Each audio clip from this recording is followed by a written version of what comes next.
एबे मध्य बंद होइनी श्रीक्षेत्र में घोषयात्रार बाट पुरी रे रथयात्रा पई अनुमति देवाकू गतकाली सुप्रीमकोर्ट रे दुईटी मोडिफिकेशन पिटिशन दाखल होइथिबा बेले पुणी दायर होइछि तीनोटी पिटिशन।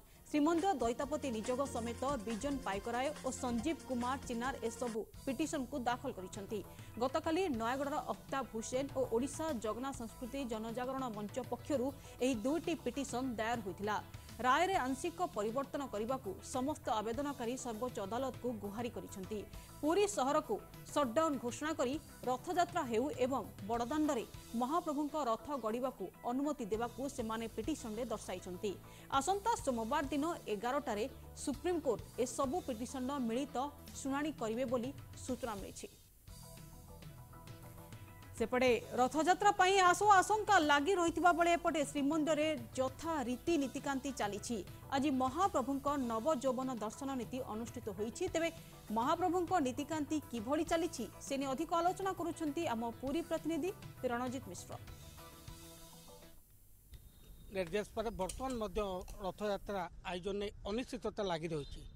जदिओ गतकाली परिचालना कमिटर बैठक एवं छत्तीसगढ़ निजोगर बैठक अनुष्ठित होता किंतु सेठारे ए रथयात्रा विकल्प नहीं कौन निष्कर्ष बाहरी पार ना।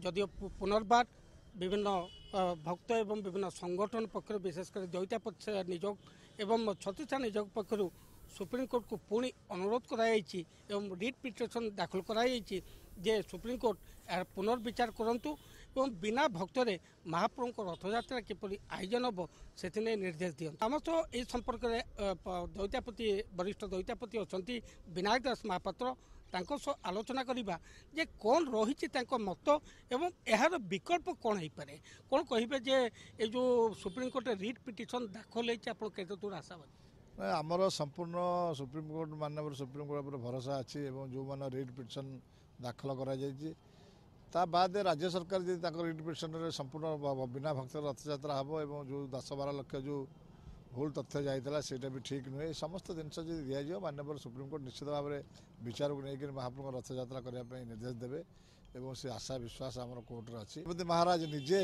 से जाइले बर्तमान ये परिस्थिति तेणुक यार विकल्प रथ हाँपाई भी सी राज्य सरकार को अनुरोध करेंगे। राज्य सरकार भूल तथ्य उपस्थापन करते तेणु सुप्रीमकोर्ट डिसीजन देते पुनर्बार आप राज्य सरकार पर केते दूर आशावादी जे राज्य सरकार आंतरिकतार सह ठीक तथ्य उपस्थापन कर कोर्ट आगे कोर्ट डिसीजन देवे केमती जगन्नाथ महाप्रभुर सेवायत हेले समस्त सबुठ प्रमुख लोक एवं तार गोटे परिचालना कमिटी अच्छी तार भी परिचालना कमिटीर प्रतिनिधि सेवायत अच्छी समस्त जिनिस परिचालना कमिटी आलोचना होती एवं अक्षय तृतीया जो बंद कर दिया गला एवं से दिन मसुदा करागला जे रथयात्रा को बंद करने एवं तादेह राज्य सरकार को कथाटा जो रहा राज्य सरकार बंद करने निर्भर कले जगतगुरु शंकराचार्य एवं गजपति महाराज ताकर स्पोक्समैन हेले कहले ना रथयात्रा हम नहीं सी कोविड एवं तार भयावहता पर सदाबले से आमको जनइले पुणी आग्रह कर दिए मना कर दिए यार कौन विकल्प यार विकल्प हो से रथ सिंह द्वार आसो ये महाप्रभु नवदिन यात्रा महाप्रभु पंडी ये बसवे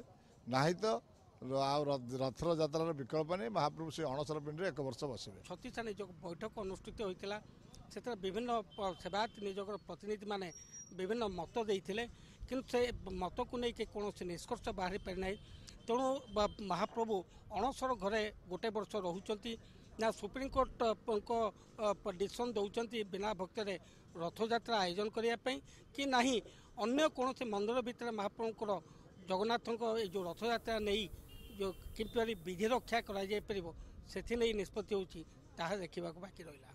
पुरी वीडियो जर्नालिस्ट उपासिंदु महापात्र रणजित मिश्र MBC न्यूज।